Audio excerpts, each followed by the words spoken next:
ഇപ്പോൾ George Joseph ചേരുന്നുണ്ട് ഈ വിഷയത്തിൽ പ്രതികരിക്കാൻ. റിട്ടയർഡ് SP ആണ് അദ്ദേഹം.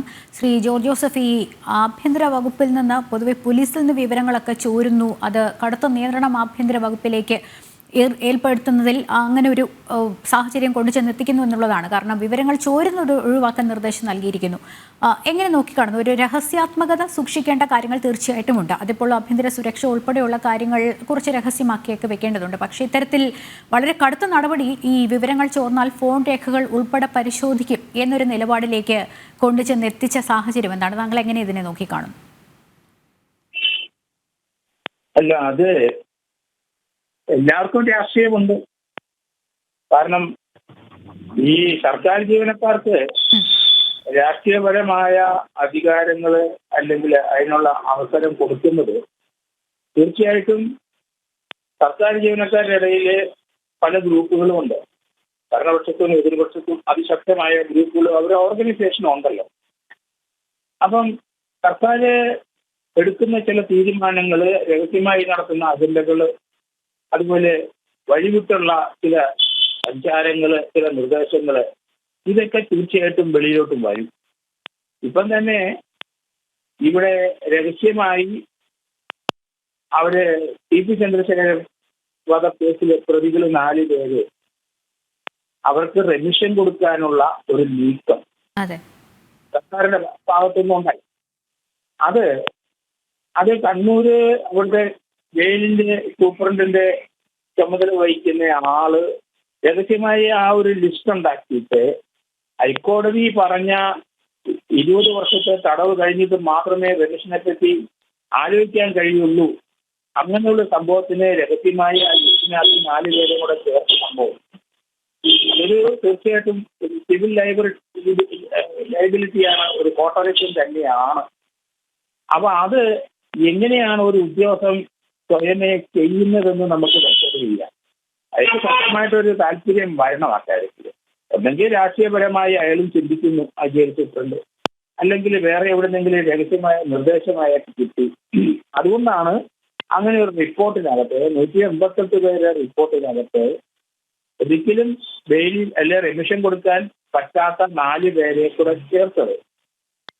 അതെന്തായാലും ഒരു വയലേഷൻ തന്നെയാണ്. അങ്ങനെയുള്ള വിവരം പുറത്തു വന്നുകൊണ്ടാണ് അതിശക്തമായി പ്രതിപക്ഷത്തിനും അതുപോലെ പലർക്കും സർക്കാരിനെതിരായി പ്രതികരിക്കാൻ കഴിഞ്ഞത്. അപ്പൊ ഇതുപോലെ വഴിവിട്ട് ചെയ്യുന്ന പ്രവർത്തനങ്ങളിൽ നിന്ന് സർക്കാർ പിന്മാറുന്നതും ആണ് ഏറ്റവും ഉചിതം. കാരണം രാഷ്ട്രീയ ചിന്തയുള്ളവരാണ് മലയാളികൾ എല്ലാവരും.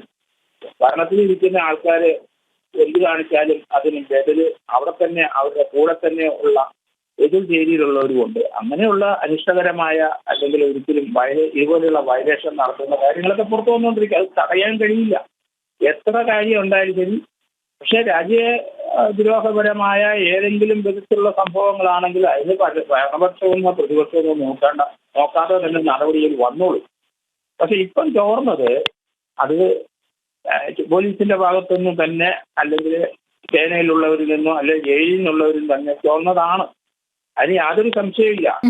അതുകൊണ്ട് ഇങ്ങനെയുള്ള വഴിവിട്ട നിയമങ്ങള്, വഴിവിട്ട ചില നടപടിക്രമങ്ങളിലോട്ട് വരുമ്പം പ്രതികരിക്കും, അത് വെളിയിലോട്ട് വീഴ്ചയും. അത് തടയാൻ കഴിയില്ല. കറക്റ്റ് സത്യസന്ധമായി അർഹതയില്ലാത്ത 4 പേർക്ക് കൊടുക്കുമ്പം അത് പ്രതികരിക്കും. അതാണ് ഇവിടെ പ്രശ്നം വന്നത്. അതുകൊണ്ട് ജോർജ് ജോസഫ്, ആ ഒരു നീക്കത്തിലൂടെ ഈ ഉദ്യോഗസ്ഥരെ ബലിയാടാക്കി കൈ കഴുകിയ ഒരു സാഹചര്യമുണ്ടല്ലോ. കൈ കഴുകിയെന്ന് ഞാൻ എടുത്തു പറഞ്ഞ താങ്കൾ പറഞ്ഞ പോലെയാണ്, ഉദ്യോഗസ്ഥർക്ക് ഏകപക്ഷീയമായി ഇങ്ങനത്തെ തീരുമാനമെടുക്കാൻ സാധിക്കുമെന്നുള്ളതാണ്. അഥവാ അങ്ങനെയാണെങ്കിൽ അവർക്കെതിരെ കർശന നടപടി ഉണ്ടാകണം എന്നുള്ളതല്ലാതെ താങ്കൾ സൂചിപ്പിച്ചതുപോലെ ഈ വിവരങ്ങളൊന്നും പുറത്തേക്ക് പോകരുത് എന്ന് പറയുകയാണെങ്കിൽ തീർച്ചയായും ആഭ്യന്തര വകുപ്പ് രഹസ്യമായി പ്ലാൻ ചെയ്ത് അത് എക്സിക്യൂട്ട് ചെയ്യാനുള്ളൊരു നീക്കം അവിടെ നടന്നു എന്ന് തന്നെ മനസ്സിലാക്കണ്ടേ, സംശയിക്കണ്ടേ?